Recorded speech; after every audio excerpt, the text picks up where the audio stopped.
Cleopatra's Needle, which stands on the Thames Embankment in London, has nothing to do with Cleopatra, but it does have an absolutely riveting history. The myth connecting the obelisk with Cleopatra came from the fact that it stood at the Caesareum, a temple to Julius Caesar erected by Cleopatra to honour her dead dictator boyfriend. However, she didn't actually bring the obelisk there, the Romans did in the reign of Augustus, the man who brought about Cleopatra's downfall. It was the 13th century Cairo traveller and writer Abd al-Latif al-Baghdadi who first described the Caesareum obelisks as Cleopatra's needles. In 1819, the British were offered one of the needles as a gift by none other than Muhammad Ali. I mean, Muhammad Ali Pasha. But it was only in 1877 when the British decided to purchase one of the obelisks from Egypt's then ruler, Ismail Pasha. It was placed in an ingenious floating iron capsule and on a boat called the Cleopatra,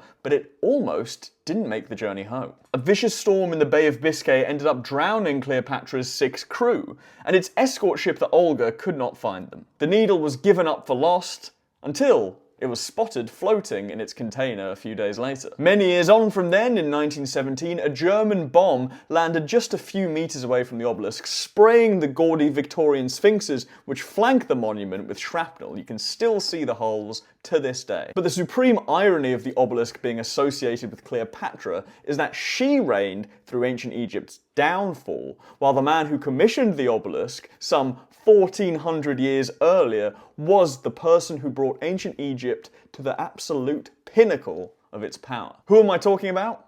Well, the incomparable conqueror and military mastermind Thutmose III, of course. If you want to learn more about ancient Egypt's greatest ever pharaoh, then check out my latest YouTube video on my channel and do follow for more ancient history.